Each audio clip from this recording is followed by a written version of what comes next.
Kryeministri Edi Rama nuk ka arritur të sigurojë mbështetjen e aleatëve për zhvillimin e samitit të ardhshëm të NATO-s në Shqipëri, pavarësisht atleteve të bardha gjatë takimit të liderëve të aleancës në Ankara. Kështu shkruan media amerikane Bloomberg, duke theksuar se as imazhi i tij i veçantë nuk mjaftoi për të ndryshuar qëndrimet skeptike. Sipas artikullit, Rama kishte lobuar fort që Shqipëria të ishte mikpritëse e samitit, duke përmendur rritjen e shpenzimeve për mbrojtjen dhe angazhimet ndaj Ukrainës, por sipas burimeve të Bloomberg, këto argumente nuk bindën plotësisht aleatët. Sjellja e Ramës gjatë samitit ngriti pikpyetje dhe nuk dha garancitë që kërkoheshin, shkruan media amerikane, duke shtuar se zyra e kryeministrit nuk ka komentuar mbi këto zhvillime. Artikulli përmend edhe insistimin e Ramës që Shqipëria të organizojë samitin në vitin 2027, duke pretenduar se kishte marrë një premtim nga sekretari i përgjithshëm i NATO-s, Mark Rutte. Madje sipas Bloomberg, ai sugjeroi që nëse kishte pengesa, çështja mund të diskutojë edhe me presidentin amerikan Donald Trump. Një tjetër moment që tërhoqi vëmendje ishte mënyra e komunikimit të Ramës me liderët, përfshir një koment ndaj presidentit turk Recep Tayyip Erdogan, që u prit me rezerva nga disa pjesëmarrës.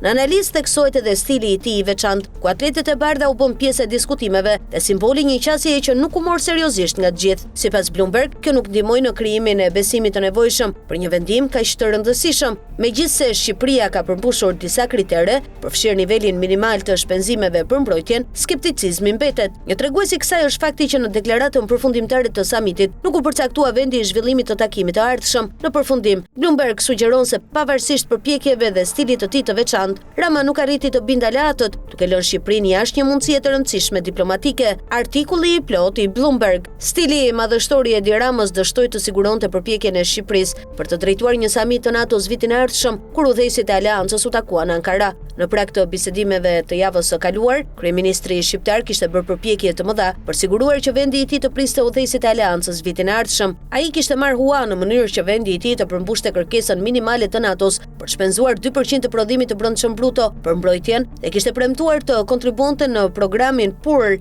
në kuadër të cilit aleatët blejnë armë amerikane dhe i dërgojnë ato në Ukrainë. Por sjellja e Ramës gjatë samitit ngriti pikpyetje tek disa prej udhëheqësve të tjerë të pranishëm dhe nuk arriti të ofronte llojin e garancisë që aleanca kërkonte, sipas personave që kanë dieni për diskutimet private. Zyra e Ramës nuk u përgjigj një kërkese për koment. Rama, 62 vjeç, është udhëheqësi kombëtar më i gjatë në botë sipas Guinness World Records, me një gjatësi pak më shumë se 2 metra. Gjatë gjithë karrierës së tij, ai e ka vënë pa fizikun e tij me një ndjenjë teatraliteti, duke përqafuar udhëheqës të tjerë, duke u vendosur duart mbi supet e tyre, ose duke u gjunjëzuar për të përshpëritur. Në Ankara, atletet e tij karakteristike të bardha tërhoqën vëmendjen e sekretarit përgjithshëm të Organizatës së Traktatit Atlantiku të Veriut, Mark Rutte, i cili ja tregoi ato Donald Trumpit gjatë fotografisë së përbashkët. Presidenti amerikan ka qenë herpasere i bezdisur me udhëheqësit që nuk respektojnë etikën e veshjes standarde të biznesit, më së shumti kur Volodymyr Zelenski Ukrainës u paraqit në shtëpinë e bardhë vitin e kaluar me uniformën e tij ushtarake. Rutte kishte qenë plotësisht i përqendruar në drejtimin e Trump gjatë takimit 2 ditor, pa ndonjë shpërthim të ngjashëm, duke organizuar një prezantim të detajuar të kontratave të mbrojtjes me vlerë mbi 50 miliard dollar dhe duke theksuar vazhdimisht si rritjen e shpenzimeve në gjithë aleancën, ashtu edhe respektin e saj ndaj udhëheqësit amerikan. Fakti që mikpritësi ishte presidenti turk Recep Tayyip Erdogan, i cili ka marrëdhënien e tij me Trump dhe po bëhet një forcë gjithnjë më e rëndësishme në sigurinë evropiane, gjithashtu e ndihmoi Rutten. Ideja që udhëheqësi i paparashikueshëm i njërit prej vendeve të NATO-s që shpenzojnë më pak për mbrojtjen të drejtonte samitin e ardhshëm, u duk një sipërmarrje e rrezikshme për disa zyrtar që ndihmonin në mbarvajtjen e organizimit. Gjatë seancës me dyert të mbyllura, Rama habiti disa prej të pranishmëve kur ju drejtua Erdoganit si sultan, sipas 2 personave që ndodheshin në sallë, me sa duket si një referencë në formë shakaje ndaj imazhit të liderit të fortë të presidentit turk. Komentet i bën disa prej të pranishmëve të ndiheshin në siklet, megjithse Rama dhe Erdogan kanë një marrëdhënie të ngushtë që prej më shumë se një dekade dhe kanë vizituar disa herë kryeqytetet e njëri tjetrit.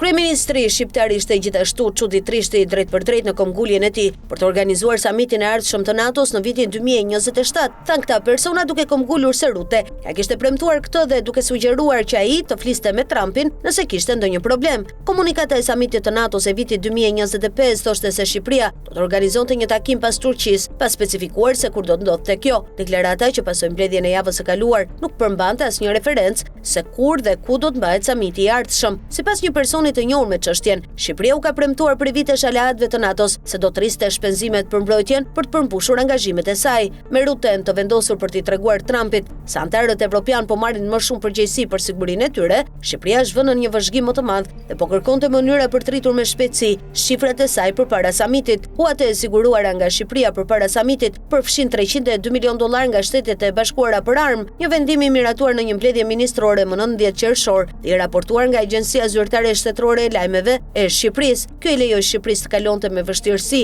pragun prej 2% në vitin 2026, duke e çuar buxhetin e mbrojtjes në 2.15% të prodhimit të brendshëm bruto, sipas një raporti të publikuar gjatë samitit. Vitin e kaluar, Tirana ishte shpenzuesja më e ulët në NATO, me vlerën 1.48% të dedikuar për mbrojtjen. Në presionin e Trump, anëtarët e NATO-s përfshi Ramën premtuan vitin e kaluar të rrisin shpenzimet bazë për mbrojtjen në 3.5% deri në vitin 2035. Megjithatë, Rama ka ende një kartë të rëndësishme që mund ta ndihmojë të forcojë ambicien e tij për të organizuar një takim të profilit të lartë, dy resorte luksoze që familja Trump po zhvillon në Bregdetin jugor të Shqipërisë. Rama ka mbështetur projektet e drejtuara nga Jared Kushner, ëndri i presidentit amerikan, pavarësisht javëve të tëra të protestave nga ambientalistët dhe aktivistët kundër korrupsionit.